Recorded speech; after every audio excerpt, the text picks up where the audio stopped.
no tenemos dónde vivir. Trabajamos hasta el cansancio con nuestras propias manos, nos maldicen y bendecimos, nos persiguen y soportamos la persecución. Nos difaman y no nos ofendemos. Hemos llegado a ser la escoria del mundo, como el desecho de todos. Dios bendiga la palabra del Señor. El orgullo, hermanos, es la manifestación del corazón pecaminoso. El orgullo es algo que está en nuestro corazón y que refleja la naturaleza pecaminosa que hay en nosotros. Y en este contexto de estas semanas que hemos tenido, la situación mundial, el orgullo del hombre ha estado también en creer que puede controlar estas cosas, en creer que tiene el dominio de la situación. Pero ha pasado que aún en nuestra civilización, con toda su tecnología, con toda su medicina, que han sido avances que hemos tenido, aún así el orgullo humano ha sido humillado al no poder controlar esta situación. En un mundo moderno donde los hombres creen dominar la naturaleza, donde los hombres creen que pueden tener el control de todo, entonces esta situación que estamos viviendo está demostrando que no es así. Los seres humanos no podemos controlar toda la situación. Es solamente Dios quien puede controlar toda la situación. Y el orgullo del hombre se manifiesta no solamente culturalmente, sino también de forma específica en desobedecer a las advertencias que se le dan. Espérenme un poco.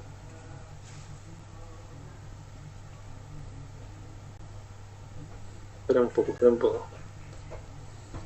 Tecnología, envío.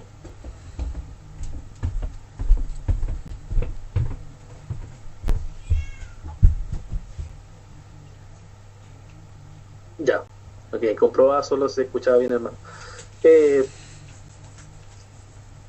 Les decía que el orgullo del hombre entonces se manifiesta no solo en forma de civilización, sino también en forma específica en no seguir la advertencia. Y estuvimos haciendo un devocional sobre eso, pensando en la semana, en cómo habían ejemplos de personas que no estaban dispuestas a obedecer esta cuarentena, como irse de viaje de un lugar como Santiago a otros lugares para sin saber si estaba uno contaminado o no, o como el extranjero que se pilló manejando de forma ebria en Santiago y estaba contaminado con el virus, y cosas por el estilo. Muestran que el orgullo es algo que está constantemente en nuestro mundo, en nuestra civilización, y está alrededor de todos nosotros. Y este mismo problema del orgullo no solamente actual, sino que ha estado a través de todos los siglos. Y la carta de 1 Corintios, como hemos estado viendo, los corintios eran unas personas orgullosas. El orgullo estaba arraigado en el corazón de ellos. La iglesia de Corinto tenía un problema con el orgullo bastante evidente, y vimos que Pablo en el primer capítulo empezó a exhortar a la iglesia por esa misma actitud orgullosa. Esa actitud orgullosa que en el capítulo 1, verso 10 nos dice que provocaba divisiones.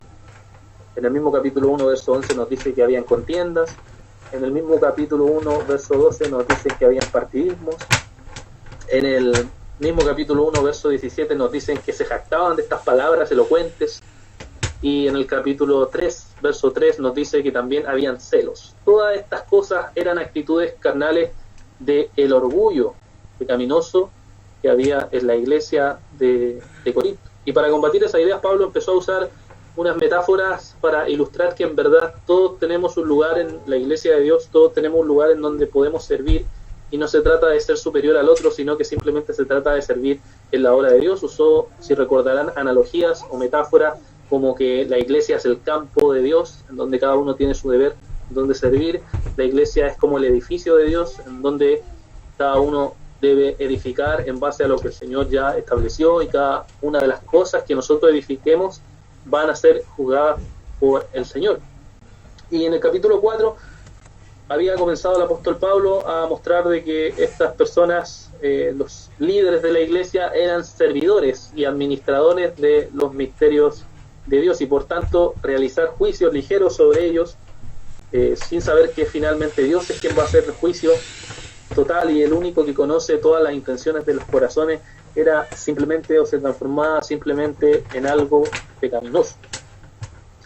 Y ahora en estos versículos que acabamos de leer, del verso 6 hacia adelante, Pablo empieza a mostrar un poco cómo este orgullo se manifiesta en los hermanos en Corintios.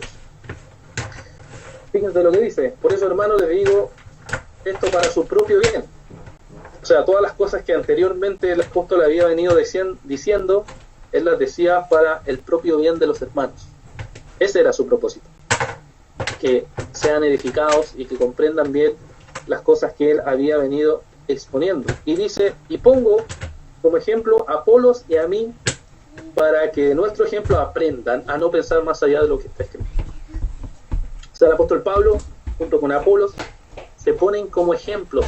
¿Ejemplos de qué? Ejemplos de no seguir la misma actitud que los corintios seguían, que era la actitud de orgullo.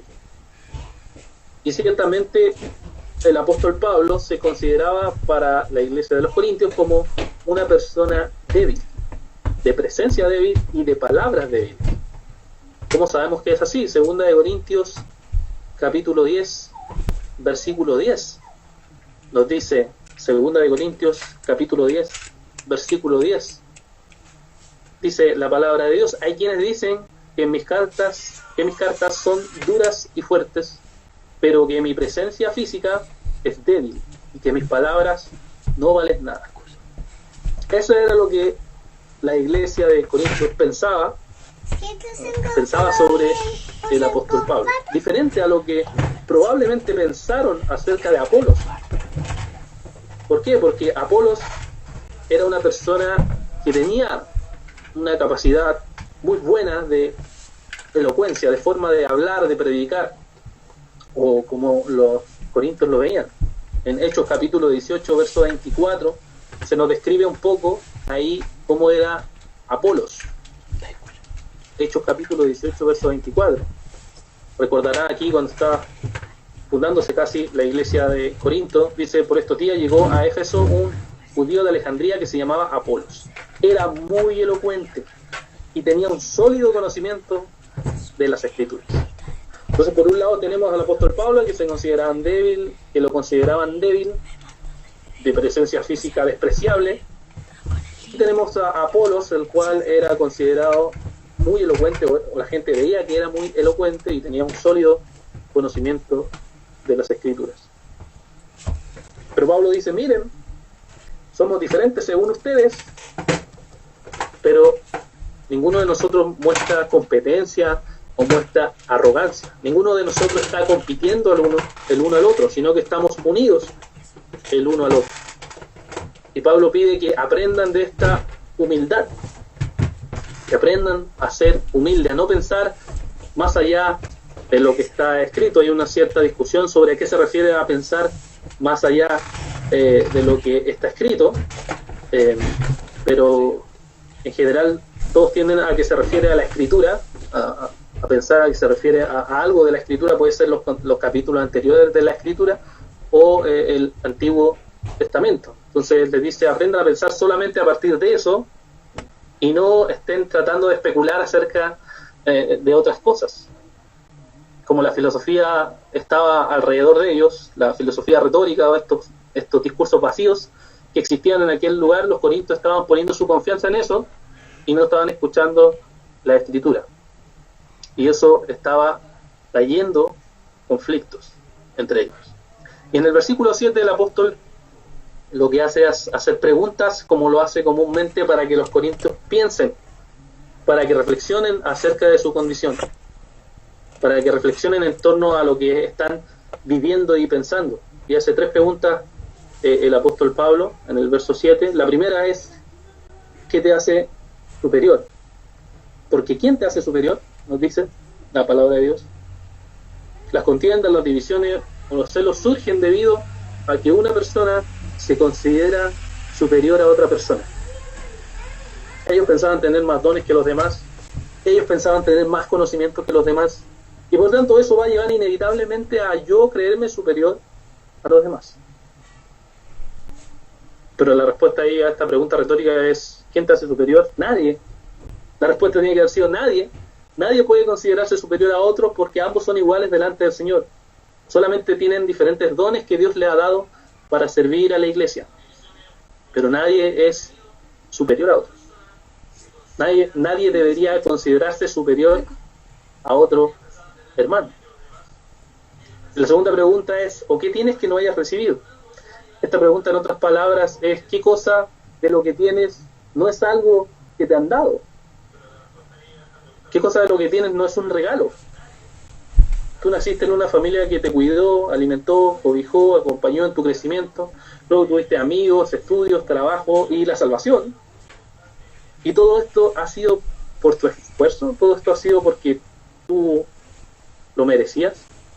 No, todo esto ha sido un regalo de Dios y la salvación ha sido un regalo de Dios. La salvación, la justificación, la santificación, la glorificación, todas estas son obras de Dios realizadas en el corazón. ¿Cómo podría uno jactarse de eso?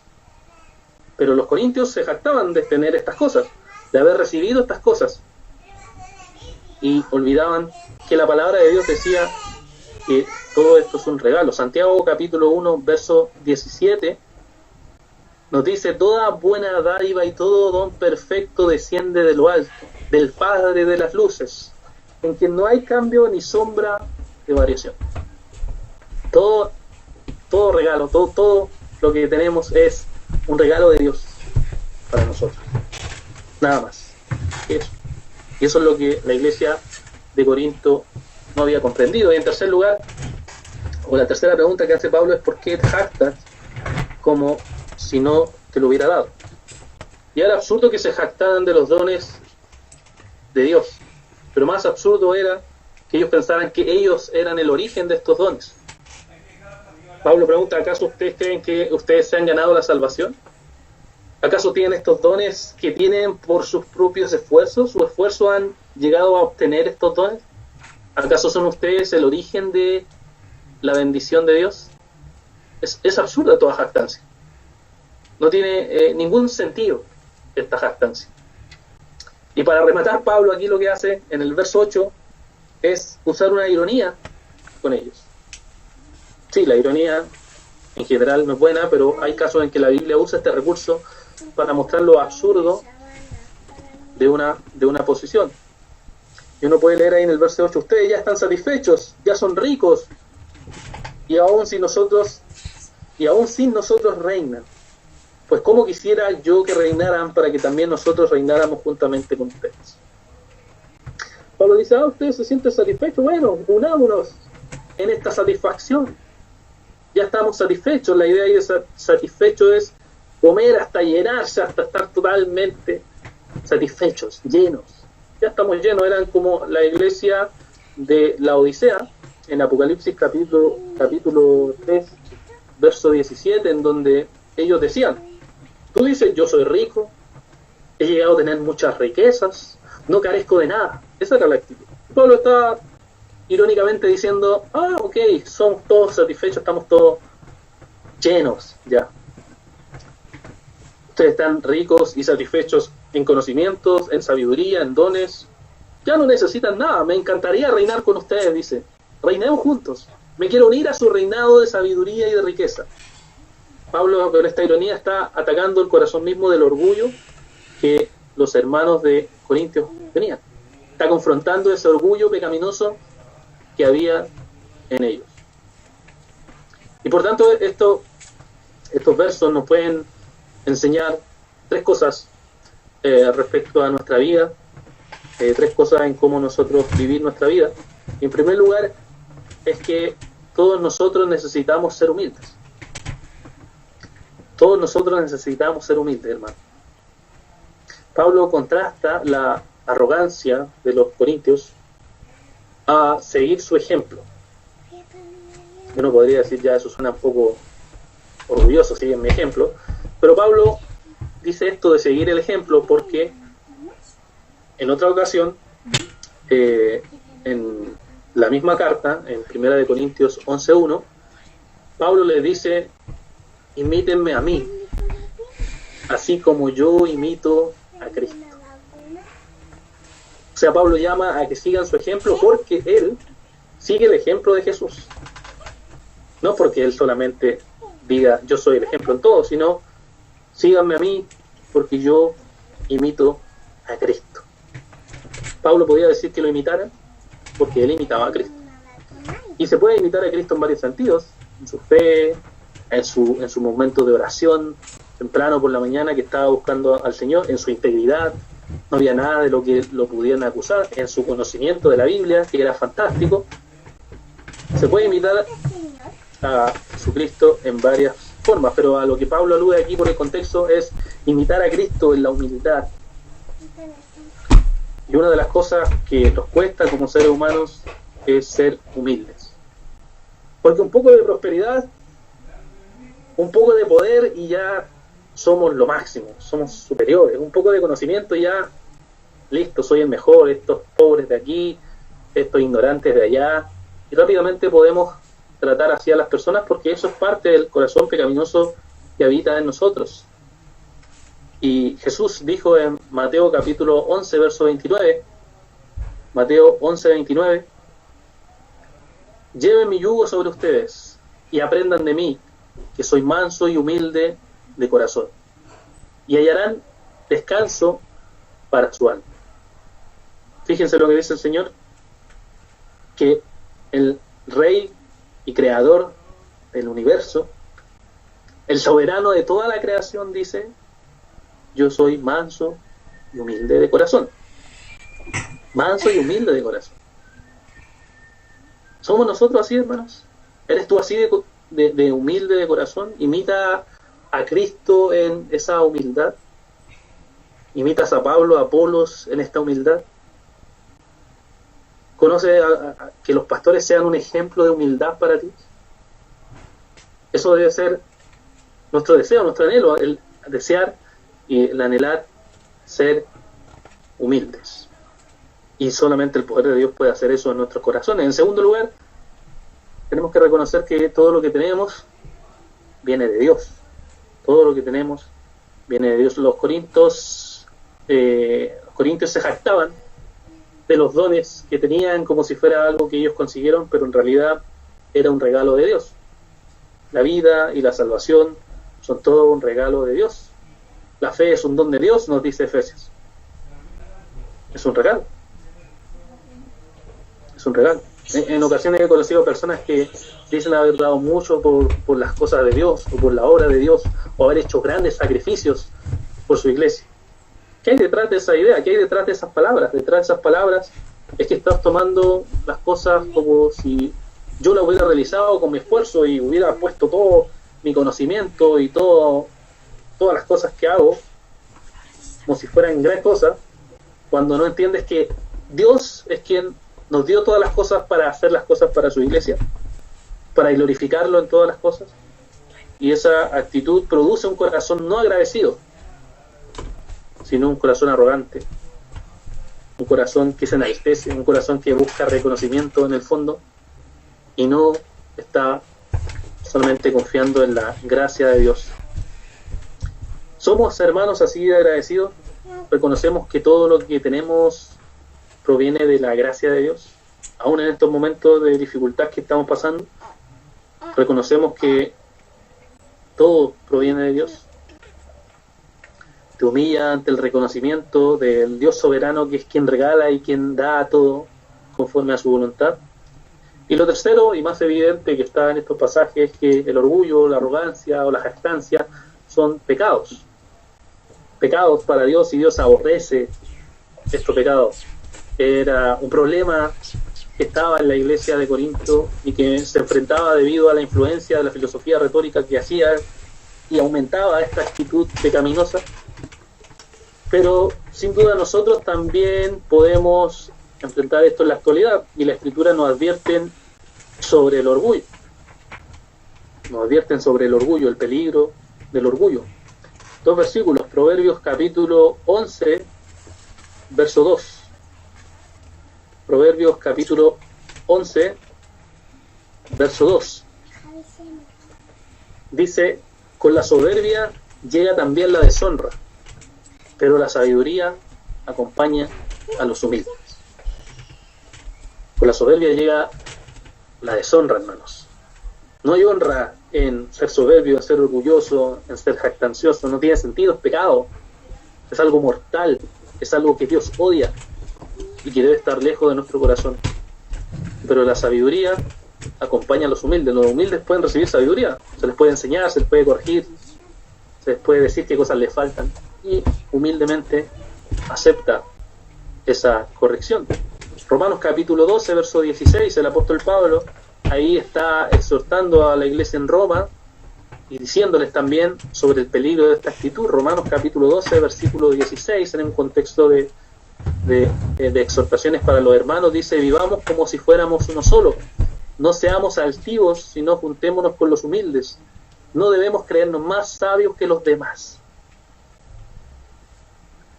¿Qué sucede cuando hay orgullo? ¿Qué sucede cuando hay jactancia? ¿Qué sucede cuando hay arrogancia? Es que nos creemos mejor que los demás, más sabios que los demás, más entendidos que todos, y esto es un pecado. Estás siendo arrogante con lo que tienes, te jactas de lo que posees, crees que eres mejor de los demás por lo que haces. Todo eso es pecaminoso. Como cristianos debemos arrepentirnos de esos pecados, debemos humillarnos ante el Señor y pedir que el Señor nos limpie de esa maldad que hay en nuestro corazón. Ahora, de los versículos que siguen, del verso 9 al verso 13, Pablo hace una exposición en donde muestra que los apóstoles son exhibidos. Fíjense lo que dice, verso 9, y así empieza, dice: lo que yo creo es que Dios nos ha exhibido a nosotros, los apóstoles, como si fuéramos lo último, como si estuviéramos sentenciados a muerte. Hemos llegado a ser el hazme reír del mundo, de los ángeles y de los hombres. Entonces Pablo pasa ahora a mostrarle a la iglesia de Corinto, a los hermanos en Corintios, que ellos son exhibidos ante el mundo. Los filósofos de la época se exhibían ante el mundo y querían mostrar su ejemplo en varias cosas. Y Pablo aquí usa una imagen que era conocida en la época, que para nosotros es extraña, pero para la iglesia de los corintios era algo común, era algo conocido. Hay dos posibilidades aquí dentro de los comentaristas de lo que se puede referir. Primero, se puede referir a los espectáculos circenses en la época en donde se exponían a las personas condenadas a morir en público. O sea, había un circo grande en donde llegaban las personas y la mataban frente a todos, y ese era un espectáculo, a la gente le gustaba estar ahí y ver este tipo de espectáculo. O en segundo lugar puede ser el desfile que los romanos hacían cuando los romanos triunfaban y llegaban de una batalla a otro lugar, hacían un desfile, y en ese desfile al final, en el último lugar, traían a los condenados o a los presos como motín de guerra. Apóstoles, Dios nos puso en exhibición como prisioneros de guerra al final del desfile vencedor, condenados a muerte. Nos hemos convertido en un espectáculo para el mundo entero, tanto para la gente como para los ángeles. Y tenemos esta idea diferente en Neví y en el DB, pero cualquiera sea la idea, ambos apuntan a lo mismo, y es que los apóstoles son expuestos públicamente y condenados públicamente por el mundo. Y es como la idea de los cristianos, que eran asesinados públicamente en el Coliseo romano, y donde a los romanos les encantaba ver morir gente, y especialmente en un momento de la historia a los cristianos. Pablo dice: los cristianos, específicamente nosotros, los apóstoles, somos expuestos ante el mundo, como un espectáculo ante el universo. Y Pablo, del verso 10, empieza a exponer cuál es este espectáculo al cual se refiere. ¿Qué espectáculo es este? Dice: por amor a Cristo nosotros somos los insensatos y ustedes los prudentes en Cristo, nosotros somos los débiles y ustedes los fuertes, ustedes son respetados y a nosotros se nos desprecia. Si uno ve estos contrastes que hace Pablo, fíjese, ¿cierto? Tenemos insensatos para la gente que nos expone, somos insensatos, pero ustedes son los prudentes. Dos contrastes. Nosotros somos los débiles y ustedes son los fuertes. Ustedes son los respetados y nosotros somos los desechados. Contrastes. Estos contrastes se toman de lo que Pablo había estado exponiendo anteriormente en el primer capítulo de esta carta, en donde había dicho, ¿cierto?, que Dios usa a lo débil de este mundo, a lo poco sabio, a lo poco noble, a lo vil, y así vence a lo fuerte, a lo poderoso, a lo noble, a lo sabio de este mundo, es vencido. Entonces Pablo le está diciendo, ¿se dan cuenta que nosotros somos vistos como gente insensata, débil y desechada porque predicamos el Evangelio? Entonces, ¿por qué ustedes se ven como gente respetada, como gente fuerte, como gente sensata? Pablo le estaba haciendo pensar con estos contrastes y diciéndole, ustedes están buscando la aceptación, o ustedes están siendo aceptados por los demás y no un espectáculo como nosotros, público, porque ustedes no están predicando el Evangelio. Ustedes no están predicando el Evangelio como el Señor nos dijo, porque son respetados. Cuando alguien predica el Evangelio, realmente el Evangelio es visto como algo necio. Lo estúpido, como vimos en capítulos anteriores, era visto para la filosofía de la época como algo absurdo, loco, para los griegos una locura, para los judíos un tropezadero, no tenía sentido. Y Pablo estaba poniendo a la iglesia de los Corintios en una situación incómoda, y no querían darse cuenta de eso, en que en verdad ellos no estaban predicando el Evangelio. Y es por eso que ellos son el espectáculo público, los apóstoles, en cambio, ellos son respetados para la cultura o la sociedad de la época. Y Pablo sigue más adelante exponiendo sobre esta exhibición que ellos tenían en el mundo, esta exhibición en la cual ellos eran expuestos, y dice en el versículo 11 5 cosas que él había estado viviendo, que el apóstol había estado viviendo, o los apóstoles, o los compañeros que estaban junto a los apóstoles. Aquí está Apolos, obviamente, y otros compañeros que pueden haber sufrido esto mismo, como Silas, Timoteo, acompañando al apóstol Pablo en todos estos viajes misioneros. El verso 11, ¿cierto? El apóstol dice que hasta el momento tenemos sed, tenemos hambre, tenemos sed, estamos desnudos, somos abofeteados y no tenemos lugar donde vivir. Fíjense que estas cosas que Pablo dice se contrastan con lo que había dicho anteriormente de cómo ellos estaban satisfechos y estaban ricos y cómodos. Ellos estaban ricos y cómodos, pero los apóstoles estaban sufriendo. ¿Y por qué estaban sufriendo? Porque los apóstoles estaban siguiendo el camino de Jesús. Estaban siguiendo lo que Jesús enfrentó. Su maestro tuvo hambre, su maestro tuvo sed, su maestro fue abofeteado, y su maestro advirtió en Mateo capítulo 8, verso 20, lo siguiente. Mateo 8:20, Jesús les dijo, las zorras tienen guaridas, las aves de los cielos tienen nido, pero el Hijo del Hombre no tiene dónde recostar su cabeza. No tiene lugar donde vivir fijo. Y Pablo le estaba mostrando a los corintios que a través de los sufrimientos ellos realmente estaban siguiendo el camino de Jesús, en cambio ellos no lo estaban haciendo, porque estaban cómodos. Pero para un cristiano ese no es el estilo de vida que el Señor espera de nosotros. El verso 12 sigue aumentando más y exponiendo más esta exhibición pública que los apóstoles tenían, y Pablo habla de que trabaja con sus manos, que es maldecido y bendice, y que soporta la persecución. La alusión de trabajar con las manos se refiere al oficio que Pablo tenía, que era que él trabajaba fabricando tiendas de campaña. Hechos 18, verso 3, la palabra nos dice que ese era algo en lo cual se dedicó a trabajar un tiempo, y esto contrastaba nuevamente con las ideas o las corrientes filosóficas que los filósofos de la época dependían de la caridad de las personas para mantenerse, eran una especie de vagabundos o moribundos, y dependían de la caridad de la gente, y veían que el trabajar con las manos era algo menos honorable para un filósofo. O sea, una persona honorable y respetable de la época no trabajaba con las manos. Y Pablo dice, yo he trabajado con mis propias manos, me he esforzado por el bien del Evangelio. Y Pablo destaca que este es el modelo de trabajar esforzadamente para el avance del reino, el avance del Evangelio de Dios. Y dice, incluso que se acuerden de estas personas en ocasiones en la Biblia, que se acuerden de aquellos que están trabajando por la obra de Dios. Fíjense en Primera de Tesalonicenses capítulo 2, verso 9, dice: hermanos, ustedes se acordarán de nuestros trabajos y fatigas, que como de noche y de día nos dedicábamos a predicar el Evangelio, sin ser una carga para nadie. Pablo está diciendo: yo he trabajado. Nadie puede negar que yo he trabajado con mis propias manos para el avance del reino de Dios. Mientras ustedes que siguen a esos filósofos no lo hacen.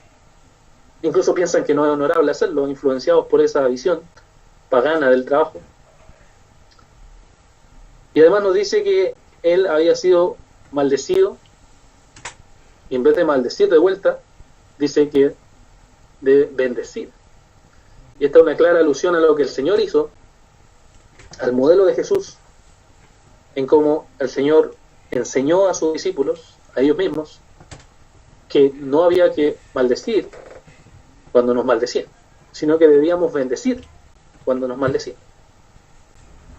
Esto dice en Mateo capítulo 5, verso 44, en Sermón del Monte o de la Montaña, dice: pero yo les digo, Mateo 5, 44, pero yo les digo, amen a sus enemigos, bendigan a los que los maldicen, hagan bien a los que los odian y oren por quienes los persiguen.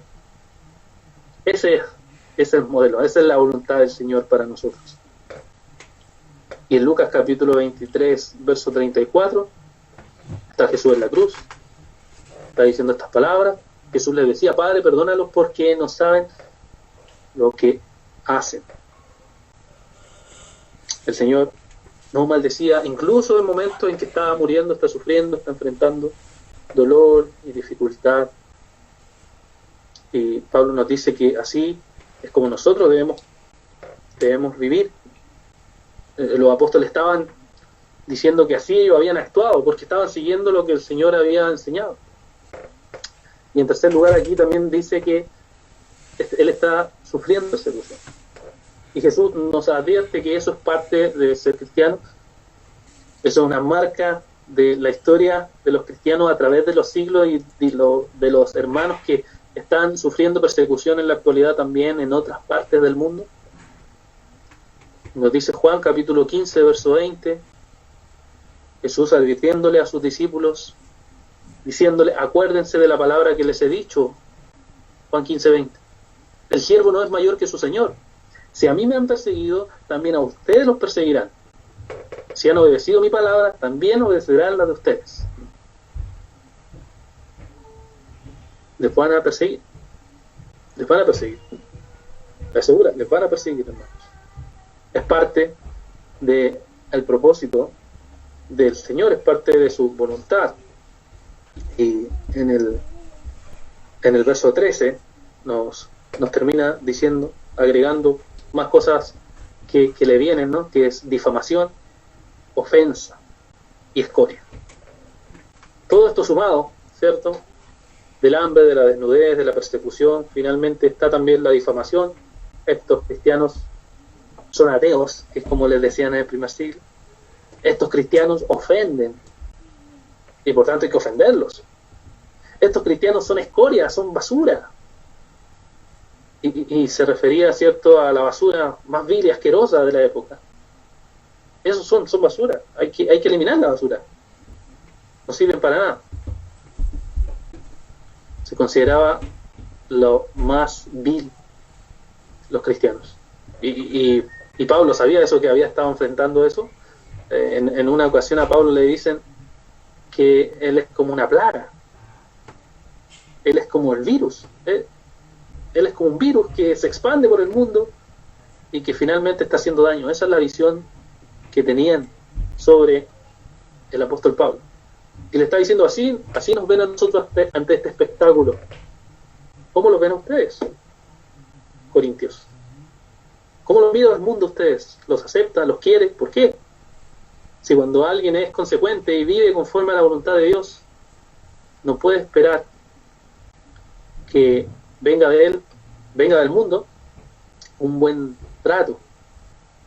No estoy diciendo que esto constantemente va a ser siempre así, pero cuando uno es fiel a la palabra de Dios y predica la verdad, esta verdad tiende a ofender, tiende a molestar, tiende a incomodar, y finalmente el cristianismo tiende a ser perseguido porque la verdad no quieren escucharla. Y este pasaje nos enseña cosas que pueden ayudarnos a vivir nuestra vida delante de Dios. Y esto es lo primero que nos dice, que nos enseña, perdón, que los cristianos vivimos delante de Dios. Sí, nos dice que somos un espectáculo para el mundo, pero nos dice que es para el mundo, para los hombres, para los ángeles, y obviamente para Dios. Dios es quien está mirando toda nuestra vida.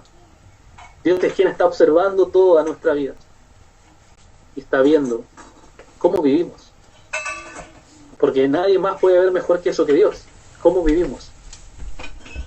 Y había una frase que tenían los puritanos, que era una frase en latín, coram Deo, que alude a vivir delante de Dios, por la pupila de Dios, o sea, delante de los ojos de Dios vivimos toda nuestra vida. Durante estos días, hermanos, vamos a estar en casa y no nos vamos a ver probablemente no sé en cuánto tiempo. Nosotros no nos vamos a ver físicamente, pero Dios sí, Dios les va a ver. Y va a ver cómo en este tiempo es tu relación matrimonial, tu tiempo de familia, tu tiempo de buscarle, tu tiempo de orar, tu tiempo de leer. Dios va a ver eso. Dios ve eso. En que, como dicen por ahí, ¿cierto?, la excusa no va a ser el tiempo, porque va a haber el tiempo.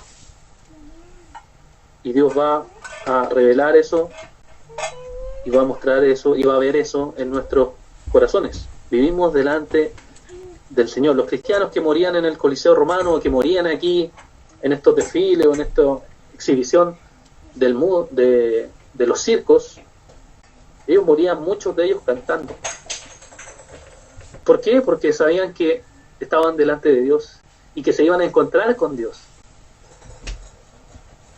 Y muchas de las personas que lamentablemente han fallecido en esta situación del coronavirus, tiene que haber varios cristianos ahí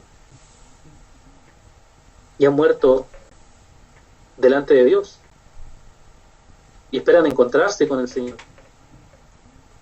Y si nosotros estamos, hermanos, aquí en riesgo de morir, en riesgo de ser expuestos a este virus, si que llegara que alguno de nosotros muere, hermanos, ¿estás preparado para encontrarte con Dios, con el juicio de Dios? ¿Estás preparado para encontrarte con el Señor frente a su presencia? ¿Vives fiel delante de Dios? ¿Vives confiando en las promesas de Dios? ¿Vives fiel en tu matrimonio? ¿Vives con fidelidad en tu trabajo? ¿Vives tu vida como si estuvieras viviéndola delante de Dios? En segundo lugar, podemos decir que los cristianos somos considerados como insensatos, débiles y despreciables. Todo lo que estaba aquí exponiéndonos el apóstol, y Pablo había dicho ya eso, ¿cierto? En el primer capítulo también, que muchos de nosotros no somos gente sabia, no somos gente poderosa, no somos gente noble, no somos gente fuerte, no somos gente inteligente para el mundo. No somos vistos así. Y esto llega directamente al orgullo nuestro, a nuestra tendencia natural de querer ser aceptados por las personas. ¿Quién desea ser visto como estúpido, como raro, como desagradable delante de Dios? Delante de los demás, perdón. ¿Quién desea de nosotros ser visto así? Yo creo que nadie. ¿Quién desea verse como un tonto, como un débil, como un inseguro delante de las otras personas? Nadie. Nadie. Creo que nadie. Pero el mundo nos ve de esa manera. Pero no debe preocuparnos tanto la aceptación del mundo. No debe preocuparnos tanto en cómo el mundo nos ve, sino que debemos preocuparnos de cómo Dios nos ve. Y como nuestro hermano Franco leyó, nada nos va a separar de su amor. Romanos nos dice que nada nos va a separar de su amor. ¿No es maravilloso, hermanos, ser aceptados por Dios? Esa es la mayor aceptación que tenemos, ser aceptados por Dios, ser perdonados por Dios, ser amados por Dios, ser sostenidos por Dios. ¿No es maravilloso el amor que tenemos en el Señor? No importa cómo el mundo nos vea, importa cómo Dios nos vea. Ese debe ser nuestro énfasis. Y en tercer lugar, los cristianos debemos estar dispuestos a vivir bajo el sufrimiento de este mundo. Y Pablo enumeró esos sufrimientos, que quizás de todos esos sufrimientos, ¿cuántos habremos sufrido realmente nosotros? Muy pocos, quizás muy pocos, de esos sufrimientos, pero debemos estar dispuestos y conscientes de esto, hermanos, que estamos en este mundo y este mundo está caído y este mundo va a pasar esto del coronavirus en algún momento, pero luego van a haber otras cosas, hermanos, otras cosas que podemos enfrentar en este mundo. Pero no es para asustarnos, sino es para simplemente definir la realidad. Es así, el mundo está caído y en este mundo va a haber sufrimiento, y va a haber dos formas de enfrentar este sufrimiento: diciendo ¿por qué me pasa esto a mí? O diciendo esto es parte del propósito soberano de Dios, y Dios sabe por qué suceden estas cosas, porque Él lo ha establecido así, es parte de su voluntad. Por eso Pablo tomaba el sufrimiento de una forma diferente. O sea, tomaba el sufrimiento, es una realidad esto, sufrir, pero mi gozo y mi deleite apunta a Cristo. Fíjense lo que dice en Romanos 8:17, estos versículos que podemos ver, Romanos 8:17 y Filipenses 3:10. El primero, veamos, Romanos 8:17. Dice, y si somos hijos, somos también herederos de Dios y coherederos con Cristo, si es que padecemos juntamente con Él, para que juntamente seamos glorificados. O sea, nos unimos a este padecimiento con Cristo. Nos unimos con Cristo, o sea, cuando sufrimos estamos uniéndonos con Cristo en este sufrimiento que Él vivió, estamos siguiendo las pisadas que Cristo tuvo que pasar en este mundo. Seguimos su voluntad, enfrentamos su voluntad, pero para encontrar deleite finalmente, entendiendo que es parte de su plan sufrir, como también ser glorificado al final, cuando el Señor regrese. Y Filipenses 3:10 dice, a fin de conocer a Cristo y el poder de su resurrección y participar de sus padecimientos, para llegar a ser semejante a Él en su muerte. Pablo decía, yo participo de este privilegio de sufrir. Participo de este privilegio de sufrir en el Evangelio, para que finalmente encuentre gozo, encuentre esperanza, encuentre salvación en el Señor.